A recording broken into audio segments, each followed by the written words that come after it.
lounging, son. Welcome back to the Comic Lounge Podcast, guys. For a special Halloween episode, I am your host, Dylan, and with me today is my co-host, Ryan, and our ever-lovely, ever-present, ever-Hellboyish, Genevieve, Jen. Hey, everyone. Good job, Dylan. You didn't destroy my name. Yeah, Genevieve. Yeah. Yeah. He's been waiting a couple months to say that. I think we mentioned you in an episode, and he said that, and I was like, you have to do that next time she's on. That's fine. Yeah. See, like, I'm getting the whole pronunciation of stuff right. Anyway, we read Hellboy, Seed of Destruction, guys. If you haven't read it, you are absolutely missing out. It's the first volume in the long, epic saga that is Hellboy. John Byrne, one of my favorite scriptwriters of all time. He wrote some of the best X-Men stories. Mike Mignola needs absolutely zero introduction. And this story was also edited by Barbara Kessel over at Dark Horse Comics. And Mark Chiarello on colors. Oh, Mark Chiarello on colors. We were just totally talking about how it's okay. Colors. But anyway, Hellboy, Seed of Destruction. I approached you, Dylan, first about doing a Halloween episode because I just thought like we kind of for the most part ignored it. I think during the month of October, I just slipped my mind. I wasn't thinking like to do any like Halloween themed stuff, so I figured why not have a special episode, drop it on Halloween. And then I'm like, let's do Hellboy. And who else could I think of besides Jen to join us to talk about it? Yes, because it's one of my favorite series. I mean, it's one of my favorite, I would say even universes in comics. Because Mignola he's like, people call it the Mignolaverse. You know, like the world of characters that he's built within it. I mean, going from Hellboy to BPRD to Abe Sapien, Lobster Johnson. He's got like Lobster Johnson. Frankenstein, his own spin on Frankenstein. I mean, there's nothing like it. You know, like it's really unique. It's Mike Mignola. There's nothing comparing to Mike Mignola for that like near universe style. And that's what's cool is he's really like Mario and I were talking about it. We did an episode that's gonna post later on about just the work of Mignola and how he's really carved out his own little corner in comics that nobody can replicate. I mean, like there's multiple genres within the Hellboy universe or the Mignolaverse. You know, like you have the pulp aspect with Lobster Johnson. You got sometimes there's even a little very small hint of sci-fi in there. A lot of horror, a lot of folklore, myths, mythology, stuff like that. So it's just such a fun world, and no matter how many times I read it, it's always enjoy. I mean, I've read this particular story, the first Hellboy story arc, multiple times. Yeah, same. I think I read it at least once a year. And as I'm really thinking about it, like it's one of the more enjoyable reads. One of those things. It's like one of those things that you could always pick up and always have a good time. It's always good. Yeah, it's always good. Always good. The art is just freaking captivating. A couple of years ago on Twitter, there was a guy selling quote unquote Mignola originals. And then it was later found out that they were frauds, right?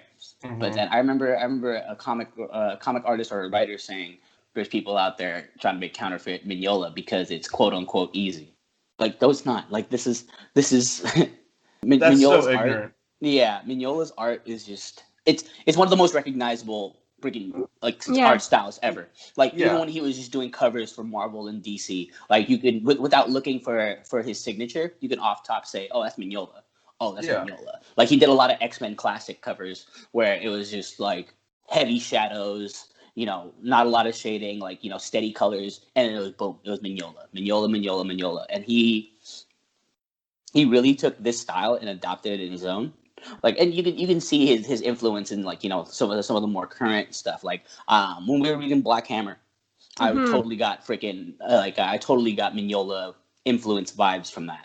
You know what I mean? Well, that's also because of Dave Stewart on colors. Yeah. You know what I mean? Like, he sets that tone as well. And, like, even though Dave Stewart didn't color this original story arc, he does become pretty much the Hellboy colorist. You know what I mean? Moving forward. Because Mignola is definitely... He's very hands-on with everything that goes into this world. He doesn't just, like, pass off books and not have a hand in it. Even if he may be not writing the script, you'll always see story by Mignola and... You know what I mean? And he picks his colors, he picks his letters, he picks his artists that work in that world. I think it's a testament to just his creativity, and like his art is, like you said, it's so unique that But to me, it's almost like his work is like carved out of stone. You know what I mean? Like it has like this really like ancient feel to it, but doesn't feel like you're reading an old story. I don't know how else to like describe it. It's one of my favorite art styles, man. I think it's one of the first art styles I noticed that wasn't like a say house style from Marvel or DC that I really latched onto and I really appreciated. I mean, he's an artist that if I see a cover, I'll just buy the book, even if it's not a book that I'm reading. If I see his art on it, I'll just pick it up just for the simple fact that we don't get enough Mignola art now. So I make sure to get it. And then even on like a Hellboy book that he's not drawing the interiors on, I never get the cover of the interior artist. I always get Mignola's covers, you know? Yeah. It's very vibrant in its own. So even though his like the color choices are mute, everything about it is just like it's alive. Even his utilization of shadows is some of the best ever. Yeah. Especially when like Rasputin like comes out of the shadow. He successfully created his own like signature, and that's something just based on visual. You always know, and it's something. It's not just that you always know. You recognize the talent behind it. Like he creates a good signature. Like when you look at his art, or when you look at different stories with his art and everything, you know that it's gonna be an interesting story 9 times out of 10 because he created this really great and really recognizable signature. Even with his work with the big two, like when he did Triumph and Torment, that's the Doctor Doom, Doctor Strange story. I never read that. Marvel. What? Dude, it's like one of my favorite Doctor Doom. Yeah, I know, seriously. No, it's dope because like, you know, you can kind of see the inklings of Hellboy too, because it's like a journey to hell to find Doctor Doom's mom, whose soul is being captured by Mephisto. So he has to release it. So he asks for help from Doctor Strange, and it's like those two going into hell. That's dope, dude. I've talked about it before. Like I went back and got some of the old X-Force. I was feeling a little nostalgic for some, you know, early '90s X-Force stuff. And issue 8 is drawn by Mignola. And it's so funny because I watched an episode on Cartoonist Kayfabe, and they were talking about the issue and how at the time people were just like, what the fuck is this? You know, because they were expecting Liefeld's art. And then you got Mignola, who's drastically different. I read it now, and it's like, it's so fucking dope. And they also did episode on a Legends of the Dark Knight issue. But it's almost like it could have been a Hellboy story. Easily. If you just took Hellboy and put him in place of Batman, that's exactly what it's Legends of the Dark Knight 54. So I immediately, when I saw that episode, I bought it because there's a thing that happens with like the books that they talk about on Cartoonist Kayfabe. They call it the Kayfabe effect, and these books end up like rising in price. I've seen it happen with other books that I didn't snatch up right away. So I'm like, dude, I gotta buy this like instantly, and I bought it and I flipped it through it a little bit because I didn't want to spoil the story, so I stopped the episode from the beginning. It's amazing, dude. It's just phenomenal. And while I'm glad we have Hellboy, I do wish I could see some more Mignola stuff, like maybe I don't want to say Black Label, but that's what it would go under. But I wouldn't mind seeing a Mignola Batman story. You know what I mean? Like a Mignola Batman Hellboy. I mean, they've done it in the past. But I would love to see like a mature label Batman Hellboy. So I think that would be pretty cool. And I think that it would sell really well, actually. Yeah, people will go nuts. The Hellboy following, I wouldn't go so far as to say a cult following, but like, I mean, that's excellent choice of words. But but you know what I mean? It's like there is a strong, crazy, insane, dedicated fan base out there to Mike Mignola and the Mignolaverse and anything Hellboy related. Because like I think it's because it's easy. It's easy to create a fan base because there's first of all all the characters are lovable, all of them, even the villains. If you look at all the like different spheres of geek universe, you know, you have cosplay, you have the comic book fans, you have the movie fans. There's so much meat on the bones, you know, like Mignola created a universe that's so full and complete that it's so easy to get attached to it for so many different reasons. Yeah, and like you know what I noticed about like because I read originally through trade first, and then I got the omnibuses. But same. Each trade, it's hard to put them down. It's really, really hard to put them down. especially once you start getting into the meat of it, into like the really thick of like the whole story, when everything starts coming full circle. One of my favorite stories was like the Lobster Johnson one, where they go back into the castle. Oh like yes, yes. I love Lobster Johnson. Same I love here, Lobster dude. Johnson. I don't know. He's the best, and the fact that his name is Lobster Johnson, that's like everything is really full and really. You don't expect these characters to have such an impact on you, but they do. And have you guys read Plague of Frogs? No, I'm trying to find the trades right now. Because that's going to wreck you. Oh, great. Yeah, thanks a lot, Jen. Yeah, I was trying just a warning. They're out of print, I think. The only place I could find them... Fuck, where did I find... I think I had to look on eBay.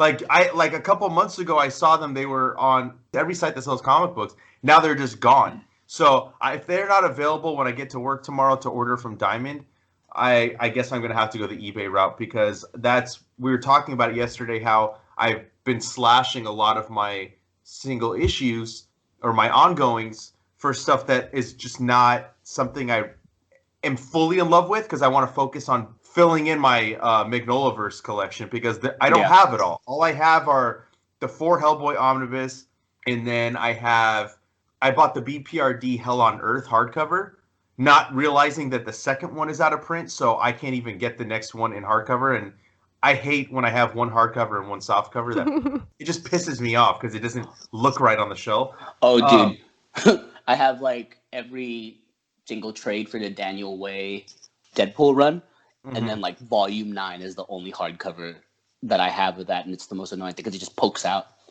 Oh, I hate it. It's annoying. But yeah, I definitely want to read. I want to read Plague of Frogs. I want to read all of it. I want to get everything. Because you made me. I got so jealous when I saw your Hellboy shelf.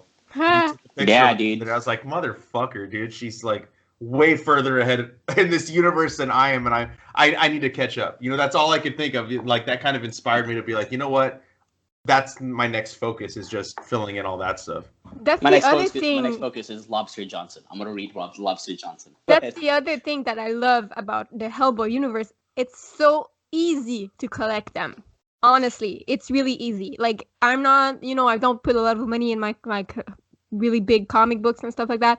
And I was talking with my local comic shop, the guy who works there. He's also a big Hellboy fan, and he told me, he's like, because I told him I'm worried that I'm never going to be able to collect everything. He's like, don't worry, because what's amazing is that it's really easy to find, and it's very easy to collect if you really if you're really into collecting. The Mignolaverse is super easy to find and super easy to collect, and it's not as intense as some other key issues or some other comic books. That's something that made it really easy for me, because it's the first actual series that I started collecting. After I read the Seed of Destruction, I was really like, oh my god, I need all of this. And I started collecting all of them, and my collection is almost full now. It's almost complete. Hell yeah, Jen. Kill that shit. Yeah. It's like and I have like the first appearance of Hellboy. That's like the one book I just won't get rid of too. Like, I got rid of some key issues that I didn't really want to get rid of. You know what I mean? Like, I had the first appearance of Deadpool. I had to get rid of it because I needed the money. You know what I mean? But like, that probably brought in a pretty penny though. Like, so it's like $300. But the Hellboy one, like, I was like looking through the books, like, okay, what do I get rid of for the more valuable ones? And I looked at it, I'm like, nope. And I kept going. You know what I mean? Like, I didn't even hesitate. I was like, I'm not getting rid of this shit. It's not even that, and it's not worth a ton of money, but it's the sentimental feeling I have for the character. You know what I mean? Yeah. But hey, let's talk Seed of Destruction though. Yeah, let's do it. Jen, since I would say you are probably the most diehard of the three of us, based on your collection on your bookshelf, do you want to lead us off? I don't know where to start. I mean, there's so many great things to talk about. Tell the people a little bit about the story, just in case they haven't read it. So it's okay if you spoil it. This book's been out since '94, dude. If they haven't read it by now, like, come on. So first of all, you read it in omnibus. I read it in trade. So I guess that's a different type of experience too. Seed of Destruction is basically the first story of Hellboy. So it's like his origins, his introduction to the world. So we learn a little bit more about how he came to this world and why. We just discover a little bit more about the characters that surround him. So his father, we learn about the BPRD a little bit. the first experience, but we mostly learn about his character. He's really human, although he's not. That's the biggest quality of Hellboy, and that's something that it's really hard to talk only about Seed of Destruction, though, because having read all of them, it's like there's so many like things that get mixed up in my head. But yeah, I would describe Seed of Destruction as his origin story, basically, like how his introduction to the world. Yeah, I mean, and I'll kind of expand on that. The thing that I really like is, first of all, I'm a huge history fan. History was always like one of my favorite subjects in school. Like, I just love learning about shit. I love watching movies that are set in different periods. And it doesn't matter how far back you go in history. Like, I just am very intrigued by that. And having his origin be set in World War II with Nazi scientists was just such a fucking cool way to kind of introduce him. And then you have Rasputin. Rasputin was real. He was a Russian. He was hired by the, I don't know, is it by the Tsar? The Tsar, yes, exactly. Yeah. I like that Rasputin's the one that fucking brings him in. And like you said, we do meet Hellboy's father, but his father is actually one of the people that were there on the opposing side to the Nazis. And we only meet him briefly. He dies in this first arc, which is like, at first I think the first time I read it, it didn't have that emotional impact because I didn't know the character. But then years later, as you've read stories, because, Hellboy jumps all over the place. It's not always told in a linear fashion. Sometimes he jumps back in time, especially with some of the more recent series, Hellboy and the BPRD, which started off, I think, a few years ago. They did Hellboy and the BPRD in 1952, and I think now they're up to like 1956, and they've, different miniseries, right? But going back and reading it again, I don't even know how many times I've read this particular arc, but like now it hits me a little bit more, And like you said, Hellboy he's a demon, but he's very human. You know what I mean? Yeah. Like, first of all, the only way you'd even know he's a demon is nothing of his personality. It's just the fact that he's got fucking red skin and he's got shaved down horns. Yeah. And I like that, like, going back, you don't know why his horns are shaved down. You don't learn that until I can't remember the name of the arc because like the names are all jumbled in my head as well. But you learn why he has the horn shaved down. We also don't really learn much about the right hand of Doom, which is what it's called. Like, there's so many seeds, and that's what's crazy too, going back and reading it over again, is that there's so many seeds planted in this initial arc. While John Byrne does write the script, the story is Mignola. I think, but Mignola was younger back then. He hadn't really written much. So it was probably a smarter decision to have somebody that's more seasoned come in and do the scripting. And I think he kind of learned from that. And then I think that's the only best, dude. Yeah, I think that's the only one that he didn't script, because from then on he writes all the scripts going forward. So many different characters are introduced. We meet Liz Sherman. We meet Abe Sapien. You don't get that feeling of being overwhelmed, like, oh my God, there's so many different characters, like who's who, like how am I learning? Like, we get brief intros to all of these characters, and I think it was executed perfectly. This is like an example of a perfectly executed intro miniseries to a new world of characters, where you don't feel overwhelmed. Every character feels like you've been reading them for a long time, even though you're just meeting them for the first time. Yeah, there's a certain comfort in this writing where it's very seamless. Yes. Especially when you read in trade form or omnibus form. You can literally take away the chapter breaks where it says chapter 1, chapter 2, and everything would just flow. I love the brief introduction to Abe and how quickly they go through, like, oh, his name, there was a piece of paper with the date of Abraham Lincoln's death on it, so we just named him Abraham. Ah, man, I love Abe. Abe is like one of my favorite. Like, aside from Hellboy, Abe is like... Abe is everyone's favorite. Yeah, Abe is everyone's favorite. He's such a gentleman. All the characters... There's a lot of depth into them without like the feeling of bombarding the reader with like too much information all at once, Mm-hmm. Like this is definitely I call these volumes and these introduction stories. They're the teasers, they're the tasters. You know what I mean? They're the appetizer, the whole full course of the meal as far as like the whole story goes. Because you're right, there are a lot of seeds planted in this going forward. Like you sit here and think about like. Especially the relationship with Rasputin and how they go more into the horns and into the right hand of doom and stuff. Even the small little conversations and the comfort level between Abe and Hellboy, that gets explored on later too. But man, it's just some really really good writing you really don't get anymore, because I feel like, because we were talking about, I think a couple weeks ago, Ryan, how comics now, they write for the trade, whereas Hellboy, I feel like you can jump into a Hellboy comic at any given point and then just be like, okay, cool, I know this. You know what I mean? I know this part. Even in the middle of a mini series, like you could have jumped into any of those 4 issues. I feel like you still would kind of like not get what's going on, but like you could be like, all it would do is intrigue you to read more. Yeah. But it wouldn't be like, oh fuck, what the hell is happening? Like I have no clue. Like I think that you're completely spot on with that assessment. Yeah, like you can read, you can jump in at any given point. Like you can go into volume 2 and be like, I started with awesome. Volume 4. Oh wow! Like the very, very, very first volume I picked up of Hellboy was a French hardcover of Volume 4, and that's how I picked it up. And then I was like, "This is really good. I want to learn from the start." So I went to pick up the Volume 1 in English. So I started with Volume 4. That's funny. That's awesome. I think I did that too, actually. I think I've got one, but then I never read it linear again. I jumped around between volume and volume. Like I didn't go from 1 to 2. I think I went from 1 to 4, and then I went back, and then I jumped ahead again. And that's also the cool thing about Hellboy is you really can jump in anywhere. Yeah. Yeah. In terms of, and when I say anywhere, I mean in terms of the Hellboy books, like the Hellboy trades. I'm not saying like jump into BPRD, which I mean technically I guess you could jump into any of those also, but if you want to jump into the world of Hellboy, it's not, like you said, Jen, earlier, it's not hard. He makes it really accessible. They're all good. It's not like, I mean, we all have our favorites, obviously, but I mean, you really can. You can come in anywhere, be fully entertained, and just want more going forward. I mean, even as we're talking about this, like I'm already thinking about like it was hard to stop reading. I kind of want to do more Hellboy episodes with you guys.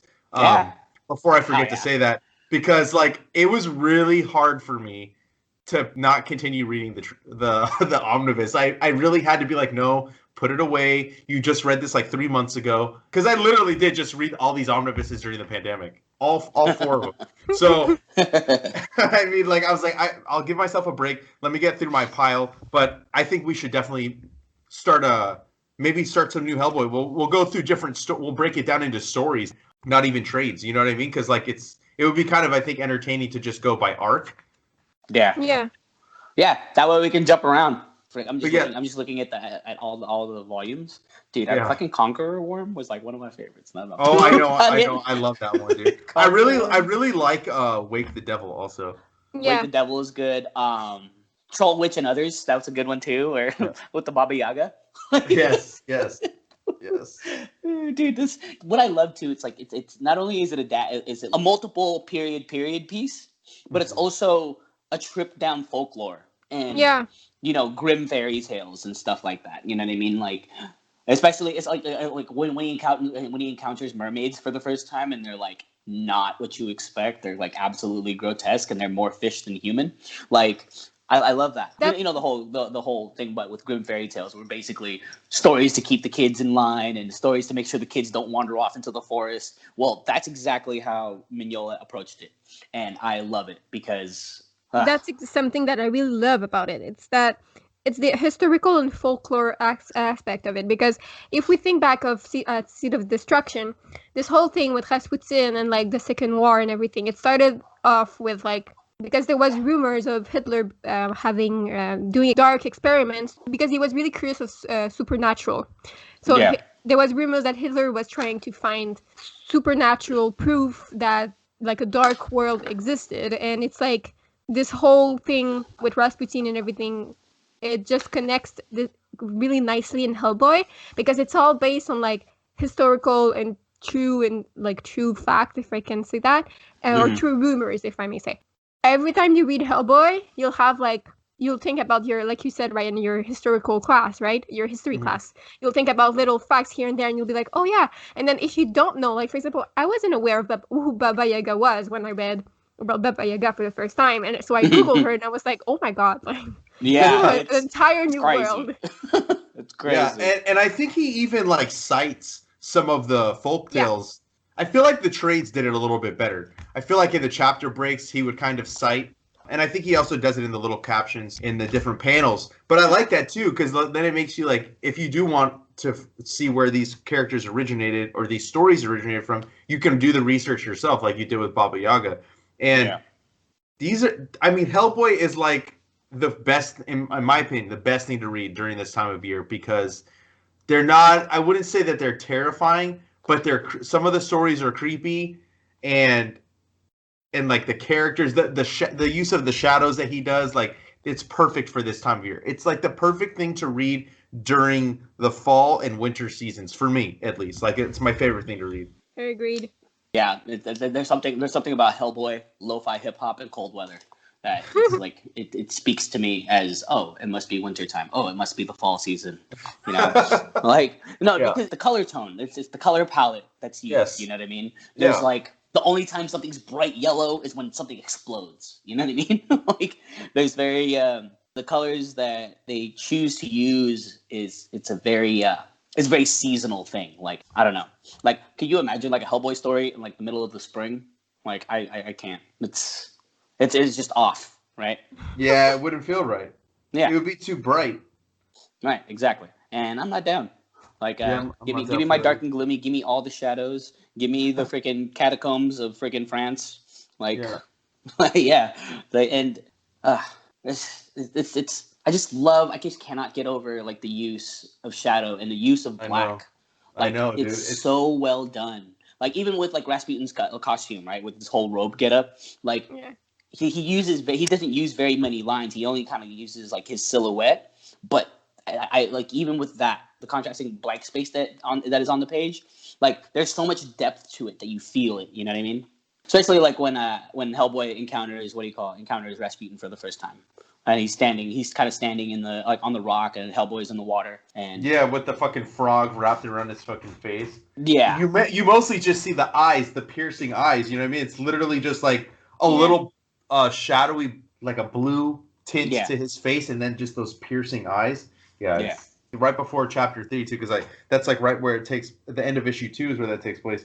Is just that one image of Hellboy's right hand of doom, and then the frog like wrapped around his hand is just like reaching up, and it's just all black in the background, dude. Oh my god, dude.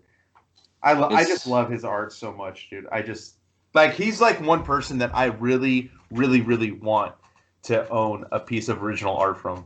Like definitely. Oh yeah, 100%, 100%. I totally agree with this. And there's a very small list of people. Like the two that off top right now, or I'll say 3 off top, are Mignola, Sanford Green, and Kari Randolph.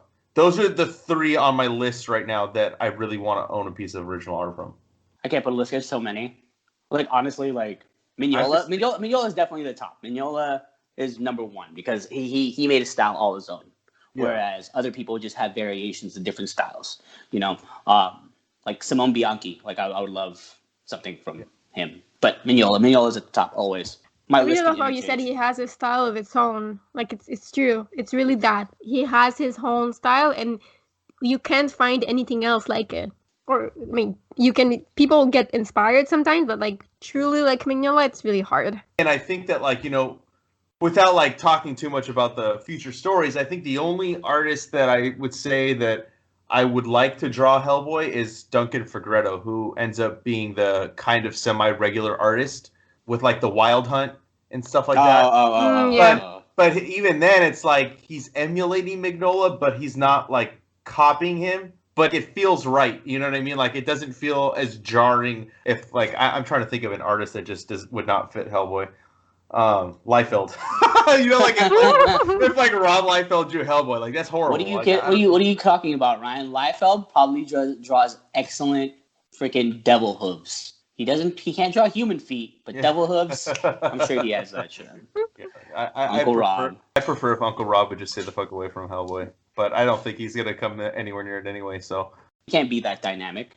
This is one of the gems of the '90s, right? We always come back to this and how people will like trash talk the 90s and take straight like freaking say the 90s were like the worst era in comics, but you always also forget that like Hellboy literally came out in the mid 90s. Yeah. 93, 94.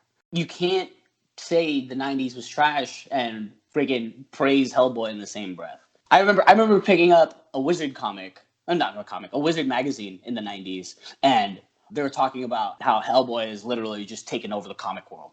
How people are just completely 100% Hellboy obsessed. And it's crazy to me that people will forget this about the 90s, you know? I feel like they only remember the stuff they hate about it, but that's just me. Yeah, I would agree. I mean, I think that the whole Dark Horse Legend line, which is what originally Hellboy was a part of, it was Hellboy, Sin City.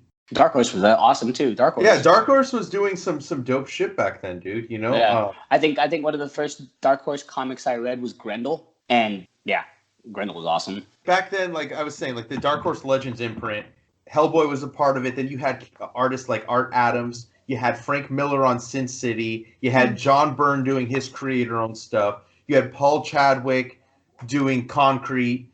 Dave Gibbons was there. Jeff Darrow. Mike Allred with Madman. And you know what I mean? Like, think about like the creativity and like the uniqueness of each of those artists. Yeah. Each of those artists had unique styles. You know what I mean? Like, if you saw it, you're like, oh, that's Frank Miller. Oh, that's Mike Mignola. Oh, that's Mike Allred. So, you know, I think people do overlook that imprint because it didn't necessarily last. It was on the books in the beginning, but it quickly got removed. I don't think it was as maybe financially successful. It definitely critically it was praised, but I do think people forget about the good stuff that came in the 90s. I think that it's a shame. I mean, there was a lot of trash in the 90s. Let's not mistake that. No, there was a lot of trash. There was a lot of trash. But there was a lot of good stuff coming out, especially the stuff that was good. The stuff that was good was fantastic, though. That's the thing. Yes. It's like a good year in hip hop. Like you have 2 great albums makes the whole year that much better. But you know, I digress. Hellboy all on its own, it wouldn't have flown correctly if it was done by the big 2. Like Dark Horse had to. You know what I mean? Don't get me Dark started, Horse. Dylan.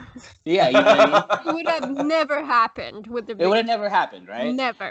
Never, ever. They weren't taking chances like that, and you know they're exactly. They would never have taken a chance like that, and you see what they missed. Yeah, exactly. I love when Jen gets mad about the big 2. This shit. I can feel her getting riled up. It proves everything I've been saying. Yeah, I know. I can feel her getting riled up. It's so crazy, and I feel your aura a whole country and a half away, Jen. It's like every time we talk, man. Every time Jen and I get together to do a video for Thought Balloon, it always somehow we turn it on. We turn it on Marvel and DC, and I can talk shit easily about them too, because like there's a lot of shit that they do I don't like, but I think it's funny how anytime Jen's on the show or we're doing an episode, like it always turns into Marvel DC. Because there's always something, we're always saying something that just proves my point even more. So every time, it's crazy how every time we talk, there's just more and more reasons for me of not liking them. I could see it as a fan of those things, and I think Dylan could agree too. Like Dylan, there's a lot of stuff I'm sure he doesn't like also. I mean, we've talked about it. There's a lot of stuff. Like there's a lot of stuff I don't like.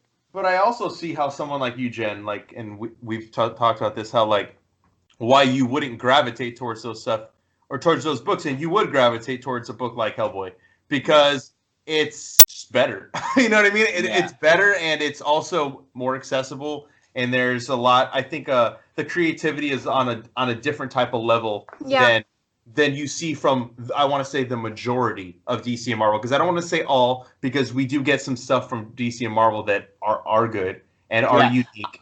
It's just I'm actually curating a list of Marvel stuff for Jen to read. I only have one right now. I'm gonna give her 3, but I only have one thing right now that I feel like she would really like.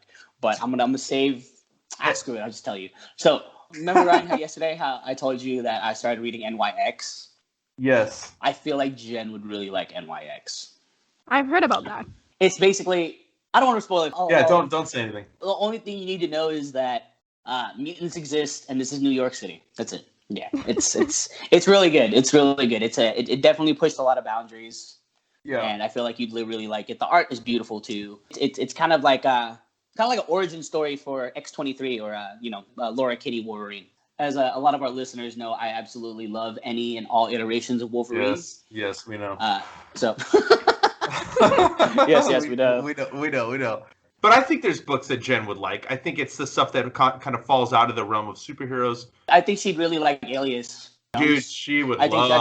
I think she would love Alias because it's not like Mario was saying yesterday. It's not really so much focuses on the superhero aspect of any of Jessica Jones, but more so her as a person and her trying to like pull herself out of the hole that she's in. It's actually really good. Put that on the list. That's number 2. All right, I'm writing down everything you're saying right now. All right, cool. So NYX and Alias. Yeah. There you go. I have a thought. Let's do an Alias episode with Jen. Oh yeah. Yeah, I'll be down for that. Because it's a non-indie book, and we always talk indie with her. So yeah. I mean, I don't know. Let's do an Alias. Let's figure out a date. We could always move something around, Dylan, if you want. Oh no, absolutely. We could always move something around. That's the beauty of like not telling anyone what's on our podcast list. So it helps us move stuff around. Yeah. No, it's gonna be good. Anyway, back to Seed of Destruction over here. Yeah, sorry. I don't know. Way off. I don't know. I tend to do that. It's all of us. We just it's comics, bro. This is what happens. We start talking about DC and Marvel, and then we start talking about what Jen would like from DC and Marvel. Yeah. And then it stems off into this whole thing where we just start talking about other stuff. Yeah, I mean, okay, yeah, let's Seed of Destruction. I think let's cap it off, and then maybe let's talk about some of our favorite horror books. Yeah. Okay. I think Seed of Destruction is one of the better Hellboy stories. I think it's the perfect intro. I know that we also said you could jump in anywhere, but I recommend starting with Seed of Destruction. Like Jen said, it's also easy to find. The Hellboy stuff is in print. It's not like some of the other stories that we've talked about maybe on the show in the past that are not in print anymore and can be harder to find. I love this book. It's the perfect book to read especially during this time of year, fall, winter. And Hellboy's arguably one of the best characters ever created in comic books by the great Mike Mignola, who is one of, I think, in my top 5 creators of all time. Yeah, I would have to agree with that. Hellboy is great. Like, this first volume has everything that you could possibly want out of the Hellboy story, but not giving away too much, not bombarding you with too much information. You have Big Red, you have Blue, and you have Sparky. So I mean, what more could you want out of a Hellboy tale? And monsters, lots and lots of monsters, yes. Tentacles, monsters, lightning bolts. I love this story. I love this story so much. Yeah, I already said it. I love Hellboy with all my heart. Something that really got me into comics, like really, really got me into comics because it's really good. And I think it's one of the perfect read for people who are not into superhero comics and are more into, like me, character development and like details. There's a lot of details. There's a lot of things that as you go through the series, as you go through the volumes and the trade paperback, you'll be like, oh, okay. And like, oh yeah, I remember. Or like, oh, that's the guy. And you'll just like go back and forth. And every time you read it, you'll understand more and more about the story because there's so many little secrets and details. And that's just fantastic. Yeah. And also Hellboy punches Nazis. Fucking awesome. Yeah, who doesn't like watching a Nazi get their fucking face bashed in? I know all the greatest comic book characters have all punched Nazis. Yeah. Think about it. I know, Superman, dude. Captain America. Yep. Wolverine punched Nazis. Yes. Hellboy punched Nazis. Who else punched Nazis? A lot of people punched Nazis. Yeah. But yeah, you know what I mean? Like, yeah. This is a great story, and I love it. And I hope people who haven't read it yet go and read it because I know. Like I said, like there's a cult following, but there's also that population that like of comic book fans that really haven't read Hellboy. Yeah, it's a trip. Yeah. It is pretty crazy because like just based on like who I pull for the Hellboy books, like it's the same people. Anytime a new miniseries is out, it's not like somebody ever jumps on and checks out a random miniseries, But it's crazy that it's still successful though because, like you said, the diehards are there and they're going to support every single time a Hellboy book comes out. So even though it's maybe not as widely appreciated, I think maybe that's why we get what we get. You know what I mean? Because like if it got too big, then what happens? You know what I mean? Like I don't want a watered down version of Hellboy ever. So if it has to, for it to keep this consistent like quality, then I'm fine with it just being the select followers that it has now. You know? Yeah, it's our little secret. You know what I mean? Yes. It's our little secret. It's our little niche. It's our little thing. You know, it's one of the things. It's one of the few properties that hasn't been ruined by like the mainstream. Like there's been a couple animated movies. There's been 3 like actual live action movies. Well, we don't talk about the third one, but you know, it hasn't been tainted. Like everything is still going strong for it. Like when you were talking about Deadpool, right? You said that. You know, the first appearance of Deadpool, what is it, New Mutants 98? When the movie was out, the price spiked. The interest in Deadpool spiked. So what does that say to you about Hellboy? That its diehard fans are still out there, 100%. Always freaking showing out for a character in a comic, in a series, and a whole universe that they love. I feel like that's a beautiful thing when not even the mainstream media can freaking water it down.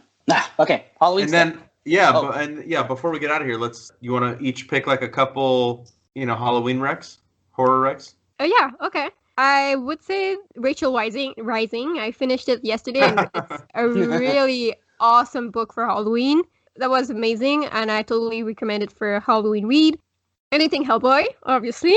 And there's so much. Image Comics have a great selection, actually, of Halloween book, but I want to say, if you like Hellboy, to try The Goon. By Eric Powell. Exactly. That's a really cool Halloween read, too. There's a lot of monsters, a lot of, like... It's not scary. It's kind of a really cool, creepy vibe. But plus, there's a crossover with Hellboy meets The Goon. That's really cool. Oh, hell yeah. Okay, I got a couple. First and foremost, this is absolute necessary reading for me for Halloween. And I usually read it, like, probably October 30th. That's usually my aim date to read it. But John Constantine, Hellblazer: Original Sins by Delano, Ridgway, Alcala. Alcala. That's Vertigo. And I love John Constantine because he's a chain-smoking, British, snarky, freaking paranormal detective / exorcist. And I love it. Like, I think he doesn't get... I mean, as of recently, he's gotten a lot of love. But I feel like that came on way later than it should have. You know what I mean? John Constantine is great. Like he has that Black Label one that's out right now. He was in Batman Damned. If you really want to get to the meat of John Constantine, obviously read some Swamp Thing and read John Constantine. And that's actually going to be my next recommendation is Alan Moore Swamp Thing. Fuck you. I was going to pick that up. All right, go ahead.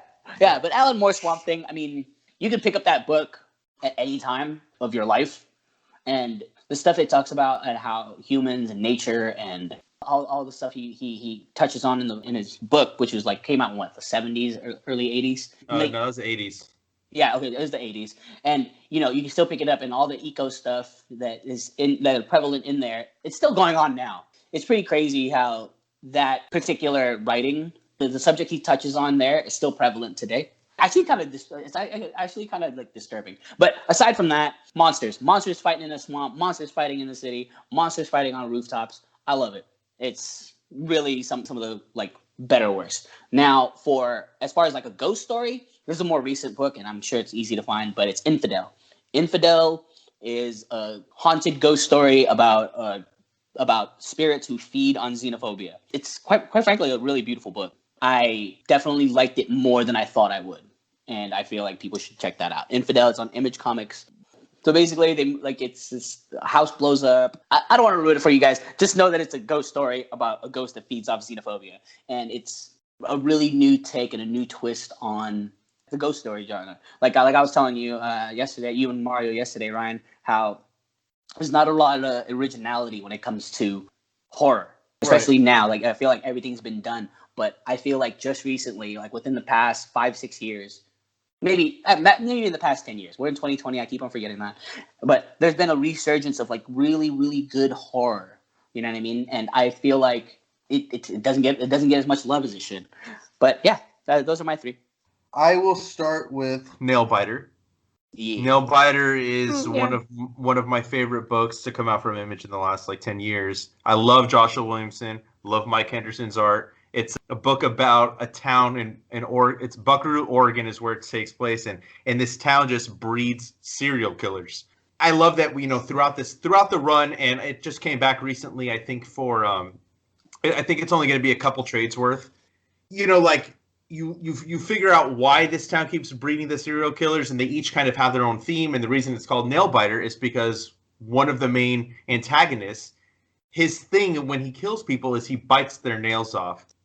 It's one of the most, I don't want to say horrific, but it's so disturbing to see him biting nails off of people. And it's a very fast-paced read.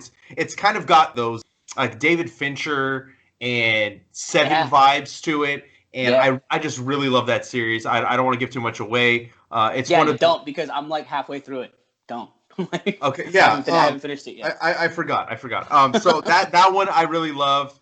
I mean, I'd be remiss if I didn't say Batman Long Halloween, because that is one of my. It's maybe not a horror book, but it definitely has the noir, dark.